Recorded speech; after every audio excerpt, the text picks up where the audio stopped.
Hello again, everyone. I mentioned in an earlier video that I had developed a companion to my small solo kitchen box, a grilling component, and I wanted to demo that now. The start of this was when I was looking at all the product demonstrations of several things that are effectively metal boxes that can be used for everything from boiling to grilling and etc. All I need is a grilling component, but when I investigated those other products, I look at it and I was shocked by the price, and that kind of always leads me to think, gosh, surely there's a way to do it cheaper. Because that's just how I like to do things, and I like to noodle around in the shop in order to solve these kind of problems. So the basis of my version of a solo grill is the much maligned emergency Sterno stove. I think everybody's familiar with this thing, and I'm just going to put this one together here really quickly. I say really quickly, I just kind of hope, because you know, some of these can be real, they can be beastie in being able to make them work. But once you do it a few times, you kind of figure your way through it. This is the configuration that these Sterno emergency stoves are normally to be in, with the exception of right here and here, there would be a wire or two wires that form a stand for a Sterno canned heat. And you just put it in there, and then you put a pot on top of it, etc. For me to make a grill, I have no purpose for those things, so I just cut them off. But basically, that's what a Sterno emergency canned heat stove is supposed to look like, including its door up front. Now, my modifications then include drilling some holes. These are 1/4 inch holes, and I just measured them and drilled them. You'll see why. Both sides. There's 4 holes to make 2 levels. I then I had an old barbecue grill laying around, grill surface, and so I just cut it apart to make these kind of heavy-duty bars to go through, in this case, the bottom holes, and kind of set right in there. This could be done with maybe some just heavy gauge wire, or even tent stakes, if you've got some heavy tent stakes that you can throw into these holes. But pretty easy idea, and that provides a platform that can take a lot of heat. Now, the next component that goes into this grill is this right here. This is a mending plate. It's used in construction when either two pieces of lumber need to be joined, or oftentimes if there's damage to a roof truss as it's being erected, you can make a field repair using a mending plate. The good news is this is made by a company called Simpson, and there's other manufacturers, fairly heavy duty. The good news is they're available at Home Depot or Lowe's for, I don't know, maybe $2 for this one. I did cut it down just slightly. It's heavy enough to be able to take a lot of heat, and it already has all these holes in it where you would drive nails if you were using it for its original purpose. Here it allows air to come up through it, but it's heavy enough to take a lot of heat, and light enough to cut with standard tin snips or metal shears that, just about everybody has a pair of those. So I've cut it to be able to fit nicely right on those 2 bars. This obviously then provides a lot of airflow up under where I need it, and that's for charcoal. Or I suppose you could get fancy and build, a stick fire or what have you. I'm lazy, I use charcoal. I'll show you more about that in a minute. But that then provides the fire platform, and it's close enough to this surface to be able to really get a significant amount of heat.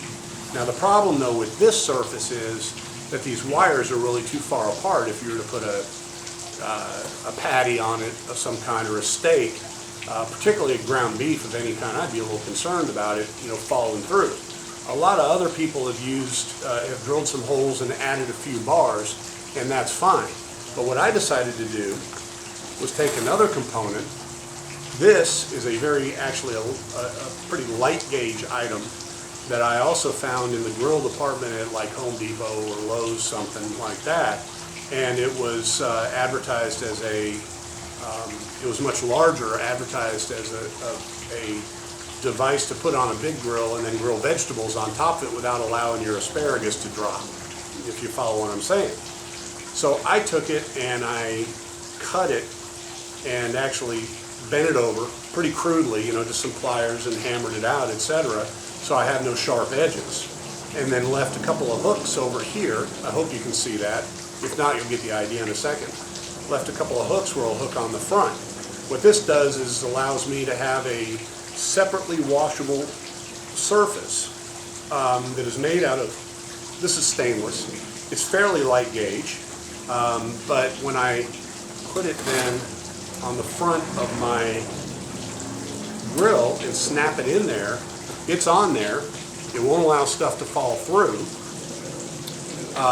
It can be sprayed or some cooking oil put on it to make it reasonably non-stick like any grill should be. But then that provides a lot of surface contact for me to be able to grill sausages or meats or patties, or even a steak is feasible on this contraption.